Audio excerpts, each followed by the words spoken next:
നമസ്കാരം. നമ്മുടെ പ്രിയപ്പെട്ട എല്ലാ പ്രേക്ഷകർക്കും നമ്മുടെ പുതിയ വീഡിയോയിലേക്ക് സ്വാഗതം. ഞാൻ രാജീവ് ബുധനൂർ. ഇന്ന് നമ്മൾ പരിചയപ്പെടുത്തുന്നത് ബുധനൂർ പഞ്ചായത്തിലെ, ആലപ്പുഴ ജില്ലയിലെ ബുധനൂർ പഞ്ചായത്തിലെ മൂന്നാല് ചെറുപ്പക്കാർ കൂടി നടത്തിയ ഒരു തണ്ണിമത്തൻ കൃഷിയാണ് പരിചയപ്പെടുത്തുന്നത്. ഈ കൃഷിയുടെ ജയപരാജയങ്ങളാണ് നമ്മളിന്ന് വിലയിരുത്തുന്നത്. എല്ലാ ചെറുപ്പക്കാരും കൃഷിയിലേക്ക് വരണം എന്നാണ് ആ ചെറുപ്പക്കാരുടെ ആഗ്രഹം, താല്പര്യവും. അവർ വിജയപ്രദമായി തന്നെ കൃഷി ചെയ്ത് വന്നവരാണ്. നമുക്ക് ഇന്ന് അവരെയാണ് നമ്മൾ പരിചയപ്പെടുത്തുന്നത്, അവിടെ കൃഷിയാണ് പരിചയപ്പെടുന്നത്. നമുക്ക് അതിനെപ്പറ്റി കണ്ടും കേട്ടും മനസ്സിലാക്കാം. തണ്ണിമത്തനാണല്ലേ? സൈസ് ആകാനുള്ളതാണ്. എല്ലാം തണ്ണിമത്തനാണ്. സൈസ് ആയിക്കൊണ്ടിരിക്കുന്നത്. ഇതെല്ലാം സൈസ് ആയിക്കൊണ്ടിരിക്കുന്നു. അങ്ങോട്ട് കയറി ചവിട്ടല്ലേ. ഇത് ഏകദേശം സൈസ് കളഞ്ഞിട്ടില്ല. ഇത് എത്ര കിലോ ആണ്? ഇതൊരു 2-2.5 കിലോ വരും. ഇത് 2-2.5 കിലോ വരും അല്ലേ തണ്ണിമത്തൻ? പിന്നെ പയറുണ്ട്. ഇവിടെയും കിടക്കുന്ന തണ്ണിമത്തനായി വരുന്നുണ്ട്. ഇത് സൈസ് ആയതാണ്. ഇത് പറിക്കാറായതാണ്. ഇത് പറിക്കാറായിട്ടുണ്ടല്ലേ? പറിക്കാറായിട്ടുള്ള വേണ്ടത്. അപ്പുറത്തും കിടപ്പുണ്ടല്ലോ അല്ലേ? ഇതെല്ലാം തണ്ണിമത്തൻ. എല്ലാം തണ്ണിമത്തനാണല്ലേ? വിളവായി കിടക്കുന്ന സാധനങ്ങളല്ലേ? ഇതെല്ലാം വിളവായി കിടക്കുന്ന തണ്ണിമത്തനാണ്. ബുധനൂർ പാടശേഖരത്തുണ്ടായതാണ്. ഇന്നലെ ഒരു 10,000-15,000 രൂപയുടെ വിറ്റ്. ഇന്നലെ 10,000 രൂപ വിറ്റു. ഇന്നലെ ഒരു 10,000 രൂപയുടെ വിറ്റ്. ഓ ശരി. 4-4.5 കിലോ 5 കിലോയാണ് മിനിമം സൈസ്. 4-4.5 കിലോ 5 കിലോ ഒക്കെയാണ് മിനിമം സൈസ് വന്നത്. കായയുടെ സൈസ് വന്നേക്കുന്നത് അല്ലേ? വലിയ കായെല്ലാം വിറ്റത്. വലിയ കായെല്ലാം വിറ്റേക്കുന്നത് അത്രയും സൈസിലുള്ള. ശരി ശരി. എണ്ണത്തിൽ കുറവായിരുന്നു, പക്ഷെ തൂക്കത്തിൽ ഒത്തിരി ഉണ്ടായിരുന്നു. എണ്ണത്തിൽ കുറവാണെങ്കിലും തൂക്കത്തിലുണ്ടായിരുന്നല്ലേ? വേണ്ട കുഴവി ടൈപ്പ് 2 ഉണ്ടായിരുന്നു. അമ്പലത്തിൽ കൊടുത്തു. ഒരു 5 കിലോ വലിപ്പം. 5 കിലോ വലിപ്പം ഉള്ളത്. ഇത് മഞ്ഞപ്പൂ വീണതാണ്. കണ്ടോ, ഇത് വളഞ്ഞ. ഇത് മഞ്ഞ വീഴുമ്പോഴാണ് വിളയുന്നല്ലേ? വളഞ്ഞു. ഇപ്പോൾ തിരിച്ചിട്ടോ ഇന്നലെ. ഓ ശരി ശരി. കട്ട് ചെയ്യാൻ വേണ്ടി. ഇത് 3 എണ്ണം ഉണ്ട് ഇവിടെ. ഇവിടെ 3 എണ്ണം ഉണ്ട്. 3 അല്ല, ഇവിടെ 2 എണ്ണം വേറെ കിടക്കുന്നു. 5, 6 ഇവിടെ എല്ലാം ഒരുപാട് കാ ഉണ്ടല്ലോ അത്യാവശ്യം. ഇപ്പോഴും കാ വീഴുന്നുണ്ട്, കാപ്പൂ വീഴുന്നുണ്ട്. പഴയ ചെടിയിലും പുതിയ ചെടിയിലും. പഴയ ചെടിയിലും പുതിയ ചെടിയിലും ഒക്കെ ഇപ്പം കാ വീഴുന്നുണ്ട്. വീടായിരുന്നു. ഗജാൻ എന്ന് പറഞ്ഞ ബ്രീഡായി. ഗജാൻ എന്ന് പറഞ്ഞ ബ്രീഡാണ് നട്ടല്ലേ? ഗജാൻ. ഈ ബ്രീഡിനകത്തൊക്കെ ഒത്തിരി കാര്യങ്ങളുണ്ടല്ലേ? സാധാ നോണ്ടേ ആണ്. സാധാ ബോൾ ടൈപ്പ്. സാധാ. ഓ ശരി ശരി. ആ മഞ്ഞ വൈറ്റ് വരുന്നല്ലേ? ഇതെല്ലാം സൈസായിരിക്കുന്നത്. ഇന്നലെ പറിച്ചു വെച്ചാൽ. ഇതൊക്കെ ഇന്നലെ പറിച്ചു സൈസ് ആയതല്ലേ? ഇത് ബോൾ ടൈപ്പ് സാധനം. ബോൾ ടൈപ്പ് അല്ലേ? ഇത്രയേ ഉള്ളൂ മാക്സിമം സൈസ്. മാക്സിമം സൈസ് അത്രയേ ഉള്ളൂ. 2-3 കിലോ വരും. 3 കിലോ. ഇവിടെ എല്ലാം മീൻ കിടപ്പുണ്ട്. ഇതെല്ലാം ഇത്രയായി കിടക്കുന്നതാണ്. വെള്ളത്തിലായതുകൊണ്ട് കുറേയൊക്കെ അളിഞ്ഞു പോയി. വെള്ളത്തിലായതുകൊണ്ട് അളിയുന്നുണ്ടല്ലേ? മഴ വലിയ വിഷയമായിട്ടും ആ കനാലിൽ നിന്ന് വെള്ളം കയറുന്നതും കൃഷിക്ക് ഒരു പ്രശ്നമായി, ഒരു വലിയ വെല്ലുവിളിയായി നിൽക്കുകയാണ്. 3-4 ചെറുപ്പക്കാരുടെ കഷ്ടപ്പാട് ഇങ്ങനെ വെള്ളത്തിലായി കിടക്കുകയാണ്. വെള്ളത്തിൽ കിടന്ന് അളിഞ്ഞതുണ്ട്. വെള്ളത്തിൽ അളിഞ്ഞു. ഇത് അളിഞ്ഞു. ഇത് അളിയാൻ പോവാ. കണ്ടോ അങ്ങനെ വെള്ളത്തിൽ കിടന്ന് അളിഞ്ഞ എല്ലാം അളിഞ്ഞു പോയി. ഇത്ര പേരുടെ കഷ്ടപ്പാടാണ്. ഒരു 10-2,000 കായകൾ അളിഞ്ഞു പോയി. 10-2,000 കാ മേളിൽ. 2,000 കായ എന്ന് പറയുമ്പോൾ ഒരു മിനിമം ഒരു 4,000 കിലോ മേളിൽ വരും. 4,000 കിലോ മേളിൽ കാ അളിഞ്ഞു പോയി. അതിന് എങ്ങനെ പോയാലും ഒരു 80-1 ലക്ഷം രൂപയുടെ സാധനമാണ്. 80 ലക്ഷം രൂപ നഷ്ടം വന്നിട്ടുണ്ട്. നമ്മുടെ ഫലം വന്നതിനകത്ത് നിന്ന് അത്രയും രൂപയുടെ സാധനം നമുക്ക് നഷ്ടമായിട്ടുണ്ടല്ലേ? ഈ മഴയുടെ പ്രശ്നമല്ല, ഈ തോടിൻ്റെ പ്രശ്നം കൊണ്ടാണ്. മഴയുടെ ഇപ്പോൾ 2 ദിവസമായിട്ടു. മഴയല്ല പ്രശ്നം, ഈ തോട്ടിൽ നിന്ന് വെള്ളം കയറിയതാണല്ലേ? മഴയുടെ പ്രശ്നം നമുക്ക് പരിഹരിക്കാവുന്നതേ ഉള്ളായിരുന്നു. Ball type. വേണ്ട ഇവിടെ സൈസുള്ള. ഇതെല്ലാം സൈസ് ഉള്ളതാണല്ലേ? വേണ്ട ഇതെല്ലാം ഇന്നലെ കയറ്റി വെച്ചാ. വെള്ളത്തിൽ നിന്ന് കയറ്റി വെച്ചേക്കല്ലേ? ഒരു മിനിമത്തിക്കുള്ളിൽ പിടിക്കാൻ പറ്റത്തില്ല. ഓ ശരി. ആയി വരുന്നു. എല്ലാം ആയി വരുന്നു. അവിടെ ഉണ്ട്. ഉണ്ടോ? എല്ലാം കാ കിടക്കുകയാണ്. ഇങ്ങനെ 3-4 ചെറുപ്പക്കാരുടെ കഷ്ടപ്പാടാണ്. ഏകദേശം 2 ഏക്കർ സ്ഥലത്തോളം ബുധനൂർ പാടശേഖരത്ത് തണ്ണിമത്തൻ നട്ടതാണ്.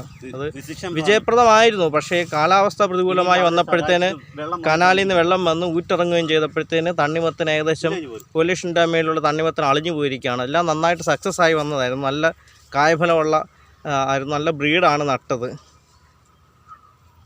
എല്ലാം കംപ്ലീറ്റ് അഴുകി പോയിരിക്കുകയാണല്ലോ. മടലുണ്ട്. ഓലയൊക്കെ ഇട്ട് കൊടുത്തിട്ടും രക്ഷയില്ല.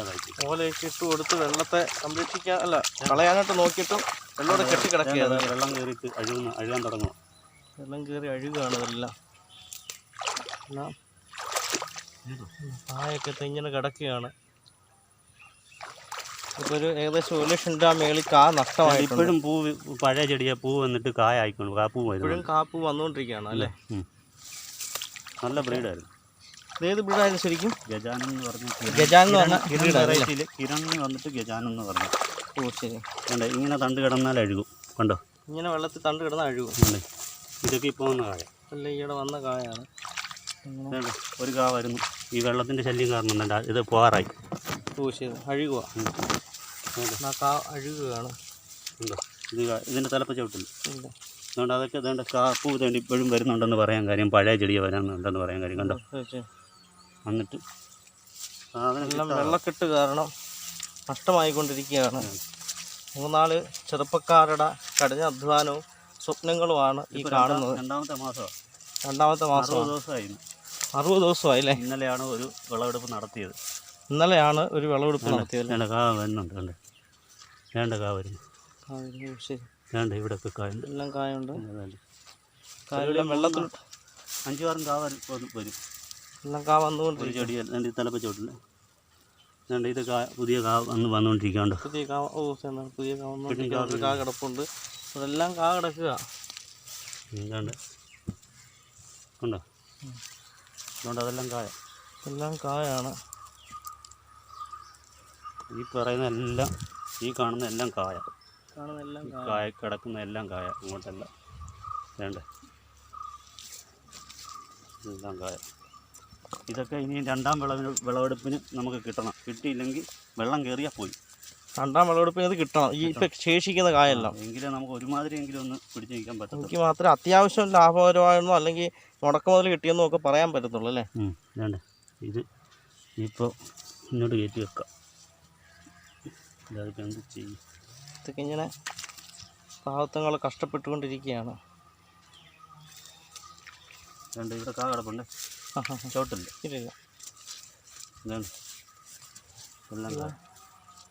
ഈ വെള്ളത്തിൽ കിടക്കുന്ന എല്ലാം കായല്ലേ? എല്ലാം കായാണ്. ഈ വെള്ളത്തിൽ കിടക്കുന്ന എല്ലാം കായാണ്. ഇതുകൊണ്ട് ഈ വെള്ളത്തിൽ കിടക്കുന്ന ഇതെല്ലാം കായ. ശരിക്കും ഉണ്ടായതായിരുന്നു. ശരിക്കും എന്ന് പറഞ്ഞാൽ ഒരു 10-15 കിലോ 10-15,000 കിലോയും മേളിൽ കാ ആദ്യം വന്നതാണ്. 10-15,000 കിലോ മേളിൽ കാ വന്നതാണ്. ഏകദേശം ഒരു 6 ലക്ഷം രൂപയുടെ സാധനം വന്ന 6 ലക്ഷം രൂപ മുതൽ വന്നതാണ്. പക്ഷെ അതെല്ലാം വെള്ളം കയറി നശിച്ച് ഇപ്പോൾ ഒരു 10-20-30 രൂപയ്ക്ക് കിട്ടത്തുള്ളൂ. 10-30,000 രൂപയുടെ കായേ ഉള്ളൂ. ഇനി 2 ലക്ഷം രൂപയാണ് നമുക്ക് മുടക്ക് വന്നതാണ്ടോ. 2 ലക്ഷം രൂപ മുടക്ക് മുതൽ ഇതെല്ലാം ട്രാക്ടർ കയറ്റി പൂട്ടുമായിരുന്നല്ലേ? ട്രാക്ടർ കയറ്റി പൂട്ടി വാരം പിടിച്ച് വാരമൊക്കെ ഉണ്ടോ. അടിപൊളി ഹൈടെക് ഫാമിംഗ് സിസ്റ്റമാണ്. ഇതിൻ്റെ അതിൽ കൂടെ ഡ്രിപ്പ് ഇറിഗേഷൻ പൈപ്പുണ്ട്. കണ്ടോ ഹോളുണ്ട്. കണ്ടോ വെള്ളം വരുന്നത് ഒരു ഹോള് വരും. എല്ലാം ട്രിപ്പ് പോകാനുള്ള കാര്യങ്ങളെല്ലാം ചെയ്തേക്കും അല്ലേ? നീ ചവിട്ടിയിട്ടുണ്ട്.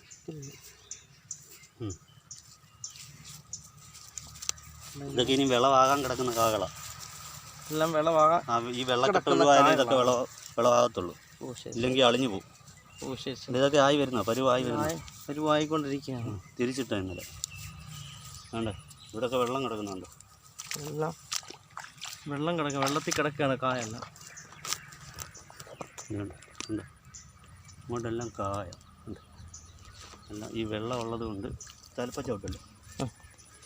ഇങ്ങോട്ട് പോയി ഇതൊക്കെ തലപ്പ ചവിട്ടിയ ആൾക്കാർ. ഇതെല്ലാം പുതിയ കാകൾ വന്ന് കിടക്കുകയാണ്. ഇതെല്ലാം തലപ്പ് ചവിട്ടില്ല. തലപ്പ് തേണ്ടി ഇവിടെ ഉണ്ട്. തേണ്ടി ഇവിടെ തലപ്പുണ്ട്, കാണുന്നില്ല. മനസ്സിലായോ? തലപ്പ ഇതിൻ്റെ ഇടയ്ക്കൊക്കെ കാ വന്ന് കിടക്കുക. അതൊക്കെ സൈസായ കാകളാണ്. ഇനി പറിക്കേണ്ട കുറേ ഉണ്ട്.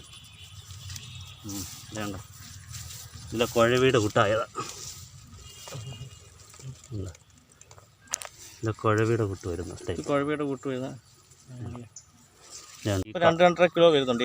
മഞ്ഞപ്പ് വീണ് വരുന്നേ ഉള്ളൂ. കണ്ടോ ഒരു കൈപ്പത്തിയുടെ ഉൾപ്പത്തി പതിയുന്ന അളവിൽ മഞ്ഞ വന്നു കഴിഞ്ഞാൽ അത് വിളവാണല്ലേ? ഇത് ഈ കായൊക്കെ ഇനി ഇച്ചിരി കൂടെ മുഴുക്കും. ഇതിപ്പോൾ 60 ദിവസം കഴിഞ്ഞതേ ഉള്ളൂ. ഒരു 65-70 ദിവസം ആകുമ്പോഴത്തേന് നല്ലതായിട്ട് വെള്ളം കൊണ്ട് കിടക്കുക. വെള്ളവും കൊണ്ട് കിടക്കുക. ഈ വെള്ളം കൂടിപ്പോയതിൻ്റെ പ്രശ്നത്തിലാണ് ഇപ്പോൾ ഇത്രയും വന്നിരിക്കുന്നത്. പഞ്ചായത്തിൽ പോയി ഞാൻ ഒരു വട്ടം പറഞ്ഞതാണ്. പറഞ്ഞപ്പോൾ അവർ പറഞ്ഞത് തോട് ഒഴുകുന്നില്ല, തോട്ടിൽ വെള്ളം കൊണ്ട് നിൽക്കുക. 3-4 ഇടത്ത് ഞങ്ങൾ പോയി നോക്കിയപ്പോൾ മരങ്ങളെ വെട്ടിയിട്ടേക്കുന്നു, മരത്തിൻ്റെ ചില്ല അത് ഇത് എല്ലാം കിടക്കുന്നു. അങ്ങനെ വെള്ളം തടഞ്ഞു നിൽക്കുന്നത് കൊണ്ടാണ്, ഒഴുക്കില്ലാത്തതുകൊണ്ടാണ് ഇവിടെ വെള്ളം ഊറ്റിറങ്ങിയത്. അതൊരു 10-30 ദിവസം കൊണ്ട് ഇവിടെ വെള്ളക്കെട്ടുണ്ട്. അതുകൊണ്ടാണ് ഇങ്ങനെ സംഭവിച്ചത്. അല്ലെങ്കിൽ നമ്മൾ വിചാരിച്ചത് ഒരു 8 ലക്ഷം രൂപയുടെ കാ വീണതാണ്. 8 ലക്ഷം രൂപയുടെ കാ വീണതാണ്. അതിൽ ഞങ്ങൾ എണ്ണി അളിഞ്ഞത് പെറുക്കി കളഞ്ഞ 2000 എണ്ണം ഉണ്ട്. പിന്നെ പെറുക്കാൻ പോയില്ല. എണ്ണി 2000-ഓളം കളഞ്ഞിട്ടുണ്ട്. അത് തന്നെ നോക്കുമ്പോൾ 4000 കിലോയുടെ സാധനമുണ്ട്. 4000 കിലോയുടെ സാധനം 40 രൂപ കിലോയ്ക്ക് നാടൻ സാധനത്തിന് കൂട്ടി നോക്കിയാൽ എത്ര രൂപ അതിനായി? 4000 കിലോ എന്ന് പറയുമ്പോൾ. അല്ലാതെ ഞങ്ങൾ ഇന്നലെ ഒരു 10000 രൂപയുടെ വിറ്റ്. ഇനിയിപ്പം അടുത്ത 2 ദിവസത്തിനുള്ളിൽ പറിക്കാനുള്ള കാകൾ ആയി കിടപ്പുണ്ട്. അത് പറിച്ചു കഴിയുമ്പം ഒന്നും കൂടെ അറിയാം. അത് കഴിഞ്ഞ് പിന്നെ കുറച്ചുകൂടെ ചെറുതാണ് കിടക്കുന്നതെല്ലാം. അതെല്ലാം മുഴുക്കണമെങ്കിൽ വെള്ളം മാറണം. ഇവിടുന്ന് വെള്ളം മാറണം. എങ്ങനെയും വെള്ളം അടിച്ചു പറ്റിക്കുകയോ അല്ലെങ്കിൽ കോരിക്കളയോ എന്തെങ്കിലും ചെയ്തേ പറ്റുള്ളൂ. ഞങ്ങൾ 4 പേര് നിന്ന് വെളുപ്പിനെ 4 മണിക്ക് വന്നിട്ട് ഇവിടെ നിന്ന് വെള്ളം കോരുക. വെള്ളം കോരി തേയി പറ്റിക്കുന്നതുകൊണ്ടാണ് ഇത്രയെങ്കിലുമൊക്കെ ആയത്. ഇന്നാണിപ്പോൾ മോട്ടർ എടുത്ത് വെച്ച് പെട്രോളിൻ്റെ മോട്ടർ അത് ജനറേറ്റർ പോലത്തെ മോട്ടർ അത് വെച്ച് അടിച്ചു പൊട്ടിക്കുന്നത്. ഇതൊക്കെ അളിഞ്ഞതാണ്. ഇതൊക്കെ വെള്ളം കൂടുതൽ കാരണം അളിഞ്ഞതാണ്. വെള്ളക്കൂട് കാരണം അളിഞ്ഞു പോയിരിക്കുകയാണ്. ഇത് അളിഞ്ഞതാണ്. കാഴ്ച നല്ലൊരു കായ. അതൊക്കെ ഫൈനൽ സ്റ്റേജിലേക്ക് എത്താറാകുമ്പോഴാണ് ഇങ്ങനെ പോകുന്നത്. അത് നമുക്കിപ്പോൾ എന്ത് പറയാനാണ് ഇതിൻ്റെ അകത്ത്? പഞ്ചായത്തിൽ പോയി പറഞ്ഞപ്പോൾ ഈ പ്രാവശ്യത്തേക്ക് ഈ മാർച്ച് മാസത്തിനുള്ളിൽ ബില്ലെല്ലാം ക്ലോസ് ചെയ്തു. പിന്നെ തൊഴിലുറപ്പുകാരുടെ 100 ദിവസത്തെ പണിയും കഴിഞ്ഞു. ഇനി അവർക്ക് എന്തെങ്കിലും ചെയ്യാൻ പറ്റുന്നെങ്കിൽ അടുത്ത പ്രാവശ്യത്തെ കൃഷിക്ക് എന്തെങ്കിലും ചെയ്യാൻ പറ്റത്തുള്ളൂ. ഈ പ്രാവശ്യം അവർക്കൊന്നും ചെയ്യാൻ നിവർത്തിയില്ലെന്നാണ് അവർ അറിയിച്ചത്. അവരറിയിച്ചത് നമ്മൾ 1 മാസം മുമ്പേ തൊട്ടേ വെള്ളം ഇവിടെ കയറി കിടന്നതാണ്. അല്ലെങ്കിൽ അങ്ങനെയാണ് തണ്ട് അഴുകിയത്. അന്ന് തൊട്ട് പറഞ്ഞിട്ട് ഇതുവരെ അവർ ചെയ്തു തന്നിട്ടില്ല. മാർച്ചോടുകൂടി ക്ലോസ് ആയില്ലേ?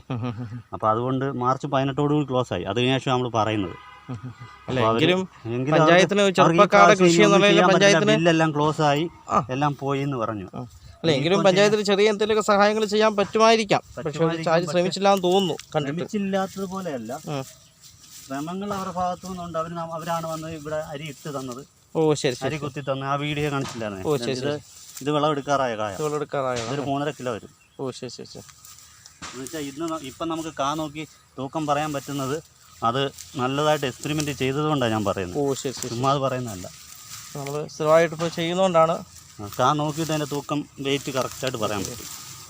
ഇതൊരു 3.5 കിലോ നഷ്ടമായിരിക്കുകയാണ്. 3.5 കിലോ മേളിൽ വരും. 3.5 കിലോ മേളിൽ വരുന്നത് അല്ലേ? വിളവായി കിടക്കണം. ഇന്ന് കുറേ പറിക്കാനുണ്ട്. അല്ലേ?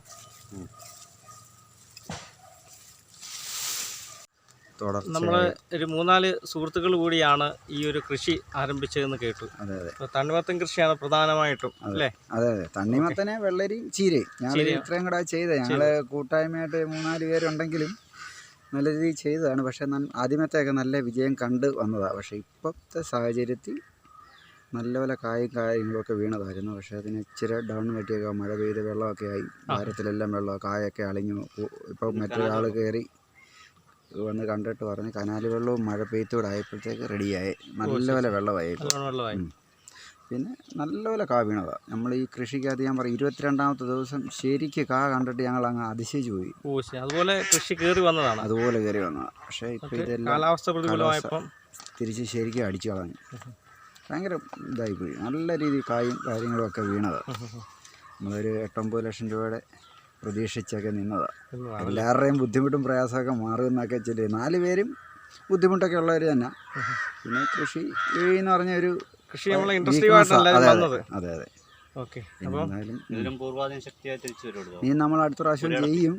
നമുക്ക് ഈ ഇവിടുന്ന് കൃഷി ഓഫീസിൽ നിന്നൊക്കെ ഉള്ളതും കാര്യങ്ങളൊക്കെ കിട്ടിക്കഴിഞ്ഞാൽ വലിയ കുഴപ്പമില്ലാതെ പോകണമെന്നുള്ള പ്രതീക്ഷയാണ്. എന്നാലും അടുത്ത പ്രാവശ്യം ചെയ്യും. ഇൻഷുറൻസും ഈ പ്രാവശ്യം ഇൻഷുറൻസ് നമ്മൾ ചെയ്തായിരുന്നില്ലേ? ചെയ്തില്ല. സബ്സിഡിക്ക് കൊടുത്തിട്ടുണ്ട്. സബ്സിഡി ഇൻഷുറൻസും സ്റ്റാർട്ട് ചെയ്തുകൊണ്ട് അടുത്ത പ്രാവശ്യം കൃഷി തുടങ്ങത്തുള്ളൂ. അപ്പോഴേ നമുക്ക് എന്തെങ്കിലും എറർ വന്നാൽ പിടിച്ചു നിൽക്കാൻ പറ്റത്തുള്ളൂ. പിന്നെ അത് തന്നെയല്ല, പച്ചക്കറികളെല്ലാം നടണമെന്നാണ് ആഗ്രഹം. എല്ലാവിധ പച്ചക്കറികളും ഇടണം. എല്ലാവിധ പച്ചക്കറികളും. പക്ഷേ തണ്ണിമത്തൻ നല്ല രീതിയിൽ വിജയമാണ്. ജയകുമാർ പറഞ്ഞ പോലെ തന്നെ നല്ല രീതിയിൽ വിജയിച്ചതാണ്. പക്ഷേ ഈ വെള്ളം വന്ന് കയറുമെന്നും മഴ പെയ്യുമെന്നൊക്കെ ഉള്ള ഒരു ഇടമഴയൊക്കെ 1-2 പെയ്താൽ കുഴപ്പമില്ല. കനാൽ വെള്ളം ഓൾറെഡി ഇത്രയും മഴ പെയ്തേക്കുന്ന മഴ 4 മഴയാണ്. അതിൽ 2 മഴയാണ് ശക്തമായ ഈ വെള്ളം കിടക്കുന്ന ലാസ്റ്റ് 2. ഇത് നമുക്ക് എങ്ങനെയെങ്കിലും കൺട്രോൾ ചെയ്യാമായിരുന്നു. ഈ കനാൽ വെള്ളം 1 മാസം കൊണ്ട് കയറി കിടന്നില്ലായിരുന്നെങ്കിൽ കനാൽ വെള്ളം വന്ന് തോട് കവിഞ്ഞ് കിടന്നിട്ട് അവിടെ വെള്ളം ഊറ്റി ഇറങ്ങിയില്ലായിരുന്നു. തണ്ട് അഴുകിപ്പോയി. ആ കാ വന്ന തണ്ടെല്ലാം അഴുകിപ്പോയി. ഇല്ലായിരുന്നെങ്കിൽ നമുക്ക് ഒന്നും കൂടെ വിജയമായിരുന്നു. ഈ 2 ദിവസത്തെ മഴവെള്ളം നമുക്ക് ഒരു തരത്തിലല്ലേ മറ്റു തരത്തിൽ ഉപകാരപ്പെട്ടേനെ. ഇതാണ് ഈ കനാല് പോകുന്നത്. സർക്കാരിൻ്റെ കനാലാണ്. ഈ ഇറിഗേഷൻ ഡിപ്പാർട്ട്മെൻറ്റിൻ്റെ കനാലാണ് പോകുന്നത്. ആ കനാലിൽ നിന്ന് ഊറ്റ് ഈ തോട്ടിലേക്ക് വരുന്നു. അതിൻ്റെ ഫലമായിട്ട് തോട് കവിഞ്ഞിട്ട് അല്ലെങ്കിൽ തോട്ടിൽ നിന്ന് ഊറ്റ് നേരെ ഈ കൃഷി ചെയ്യുന്ന പാടത്തേക്ക് ഇറങ്ങിയിരിക്കുകയാണ്. ഈ പാടത്തേക്ക് ഇവർ കോരിക്കളയൊക്കെയാണ് ചെയ്തുകൊടുക്കുന്നത്. മോട്ടർ വെച്ച് അടിച്ച് കളയുന്നുണ്ട്. പക്ഷേ ഈ തോട് അവിടെ ഇവിടെയൊക്കെ ബ്ലോക്ക് ആയതുകൊണ്ട് ഈ തോട്ടിൽ ഒഴുക്ക് നിലച്ചേക്കുന്നതുകൊണ്ട് ഈ വെള്ളം കോരി കളയുന്നുണ്ടെങ്കിലും അതൊന്നും വേണ്ട രീതിയിൽ വിജയപ്രദമാകാൻ നിൽക്കുകയാണ്. നമ്മുടെ പ്രിയപ്പെട്ട എല്ലാ പ്രേക്ഷകർക്കും ഒരിക്കൽ കൂടി നമസ്കാരം. ഈ വീഡിയോ 3-4 ചെറുപ്പക്കാരുടെ കഷ്ടപ്പാടിൻ്റെ ഫലമായിരുന്നു. ഇത് അത്യാവശ്യം നന്നായി വിജയപ്രദമായിരുന്നു. അത്യാവശ്യം നല്ല രീതിയിൽ വിജയപ്രദമായിട്ട് വന്നതാണ്. പക്ഷേ ലാസ്റ്റിൽ കാലാവസ്ഥ പ്രതികൂലമായപ്പോൾ നഷ്ടത്തിലേക്ക് എത്തപ്പെടുകയായിരുന്നു. ചെറുപ്പക്കാർ ഇനിയും തുടർന്നും ഇത് വിജയപ്രദമാകും വിധം നന്നായി അടുത്ത കൊല്ലം ചെയ്യും എന്നാണ് പറയുന്നത്. അപ്പോൾ നമുക്ക് എല്ലാവർക്കും അവർക്ക് വേണ്ടി നല്ലൊരു ആശംസ കൊടുക്കാം. നമുക്ക് അവരുടെ ചെറുപ്പക്കാരുടെ കഷ്ടപ്പാട് അടുത്ത പ്രാവശ്യം വിജയപ്രദമാകട്ടെ എന്ന് ആശംസിക്കാം. നമുക്ക് അടുത്തൊരു വീഡിയോയുമായിട്ട് കണ്ടുമുട്ടാം. എല്ലാവർക്കും നമസ്കാരം.